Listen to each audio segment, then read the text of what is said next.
Hello दोस्तों, आप सभी को मेरा नमस्कार। और अभी दोस्तों अक्टूबर का महीना चल रहा है और अक्टूबर में गुलाब की केयर किस प्रकार से करनी चाहिए, ये सारी जानकारी मैं अपने इस वीडियो में देने वाली हूँ कि अक्टूबर के महीने में गुलाब की प्रूनिंग करते समय आपको किन किन बातों का ध्यान देना चाहिए और उसमें क्या फर्टिलाइजर डालें जिससे ज़्यादा से ज़्यादा फूल खिल सके और जो गुलाब की रुकी हुई ग्रोथ है वो फिर से बढ़ने लगे। देखिए दोस्तों, आपके घर में जो भी गुलाब बहुत दिनों से लगा हुआ रहता है, चाहे वो 6 महीने का हो गया हो पुराना या फिर साल भर पुराना हो, तो सबसे पहले आपको क्या करना है दोस्तों, उसमें जो जंगल उगे रहते हैं उन जंगलों को सबसे पहले आपको निकालना है। जब हम जंगल निकाल देते हैं दोस्तों, तो आपको ये मिट्टी आपको चेक करना है।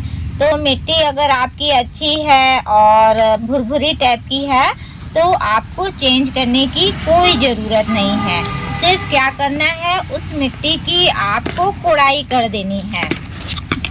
कोड़ाई दोस्तों अच्छे से करेंगे, जड़ को बचाकर करेंगे कि जड़ हमारा उखड़े नहीं। और कोड़ाई करने से दोस्तों जो मिट्टी रहती है उसकी उपजाऊ शक्ति बढ़ जाती है और वो पौधा हमारा फिर से बढ़ने लगता है। तो आपको तो हर एक हफ्ते 15 दिन में मिट्टी की कोड़ाई करते ही रहना चाहिए। ये हमने दोस्तों कोड़ाई कर दी है और कोड़ाई करने के बाद आपको इसकी प्रूनिंग करनी है। प्रूनिंग करने के लिए ये देखिए, आपको ऐसा कटर ले लेना है ताकि दोस्तों हम प्रूनिंग करें तो उसमें नई ब्रांच जल्द से जल्द आ सके। ये कैंची दोस्तों प्रूनिंग करने के लिए सबसे बेस्ट रहता है और हम लोग नर्सरी में इसे यूज़ करते हैं और ये जल्दी ख़राब भी नहीं होता है। तो जो भी दोस्तों गुलाब के ऊपर के जो सूखे सूखे डंगाल रहते हैं उनको तो काटना ही काटना है और जो ऊपर बहुत लंबा चला जाता है उस डंगाल को भी हमें काटना रहता है। तो इसी तरह आपको एक एक करके जितनी भी डंगालें रहती हैं दोस्तों, सभी डंगालों की ऊपर का हिस्सा आपको काट के निकाल देना है या फिर जो सूख गई है उसको भी आपको काट के निकाल देना है। दोस्तों गुलाब की प्रूनिंग हम लोग तो नर्सरी में करते ही रहते हैं। प्रूनिंग करने का कोई खास समय नहीं होता है। जब भी दोस्तों गुलाब में फूल देना बंद हो जाता है तो हम लोग उसकी पूरी तरह से प्रूनिंग कर देते हैं।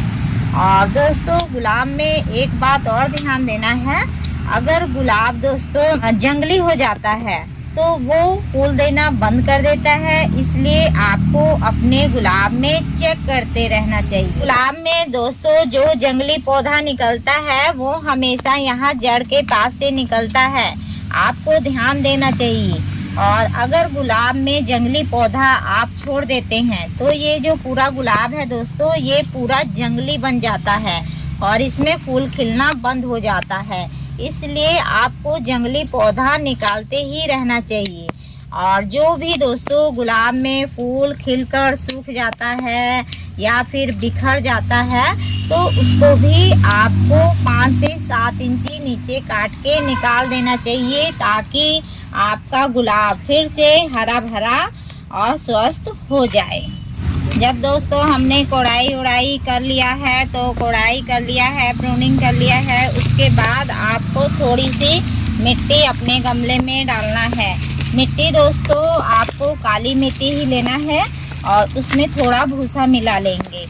भूसा मिलाने से दोस्तों मिट्टी आपका चिपकता नहीं है और जो रूट रहता है वो अच्छे से डेवलप हो पाता है। इसलिए गमले में मिट्टी अगर कम हो जाती है तो उसे भी हमें अलग से डालना रहता है। और उसके बाद दोस्तों आपको ये देखिए, ये गोबर खाद है। गोबर खाद दोस्तों जो बहुत पुराना वाला हो जाता है उसमें बहुत ज़्यादा मात्रा में NPK रहता है, तो हम लोग वही वाला गोबर खाद अपने गुलाब के पौधे में डालते हैं। खाद डालने से दोस्तों जो हमारा पौधा रहता है वो हरा भरा भी रहता है और उसकी हरियाली बनी रहती है। इसलिए दोस्तों आपको गोबर खाद अपने गुलाब के पौधे में डालते ही रहना चाहिए। दोस्तों हम लोग तो नर्सरी में देखिए छोटे से झिल्ली में ही गुलाब का पौधा अच्छे से तैयार कर देते हैं और उसमें कलियां भी आ जाती हैं और उसमें फूल भी आ जाता है। तो जब भी आप गुलाब का पौधा दोस्तों अपने घर में लगाएं तो उसे हमेशा धूप वाली जगह में लगाना चाहिए। अगर अच्छे से धूप मिलेगा तो गुलाब हमेशा आपका खिलता रहेगा। और दोस्तों उसमें पानी भी लगातार देना चाहिए। अगर बारिश का मौसम है तो उसमें कम पानी लगता है और विंटर सीजन में भी दोस्तों हम लोग 2 दिन में एक बार पानी डालते हैं। ज़्यादा पानी से आपका गुलाब धीरे धीरे गलने लगेगा और कलियां भी नहीं आती हैं। और उसके बाद इसकी समय समय से प्रूनिंग भी आपको करते ही रहना चाहिए। दोस्तों जिस दिन भी हमें अपने गुलाब के पौधे में फर्टिलाइज़र डालना रहता है उस दिन अपने गुलाब के पौधे में पानी बिल्कुल भी नहीं डालेंगे। पानी डालने से दोस्तों खाद हमारा अच्छे से काम नहीं करता है। और जो गुलाब का पौधा है दोस्तों उसमें होममेड फर्टिलाइज़र हम डालेंगे तो वो धीरे धीरे असर करता है, लेकिन करता है। उसके लिए दोस्तों आपको क्या करना है, बेकिंग सोडा ले लेना है। ये देखिए ये बेकिंग सोडा है और ये किचन में आपको मिल जाएगा। और इसको दोस्तों अपने गुलाब के चारों तरफ आपको डाल देना है। और डालने के बाद दोस्तों आपको तुरंत इसमें ज़्यादा पानी नहीं डालना है, आपको हल्का हल्का पानी का स्प्रे करना है। और उसके बाद दोस्तों जो भी गुलाब के पत्ते पीले टाइप के हो जाते हैं और सिकुड़े टाइप के हो जाते हैं, ये देखिए इसमें गुलाब के पत्ते पीले हो गए हैं और कालापन भी आ गया है, तो उसके लिए आपको दवाई मैं स्प्रे करने वाला बताऊंगी। उसके लिए आपको क्या करना है, 1 लीटर पानी ले लेना है और 1 लीटर में दोस्तों आपको सोनाटा की 8 बूंदे डालना है। और डालने के बाद अच्छे से आपको हिला लेना है और हिलाने के बाद अपने गुलाब के पौधे में स्प्रे करना है।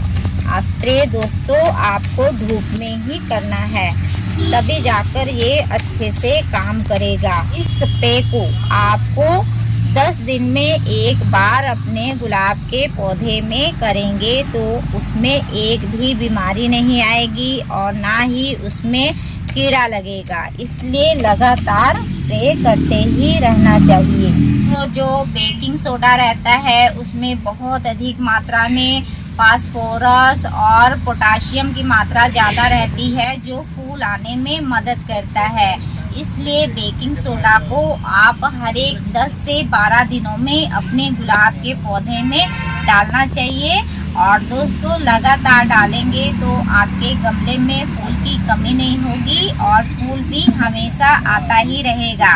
लेकिन याद रखें बेकिंग सोडा को ज़्यादा मात्रा में नहीं डालना चाहिए, उसे हिसाब से ही डालना चाहिए पौधे का साइज देख के, तभी वो इसे काम करता है।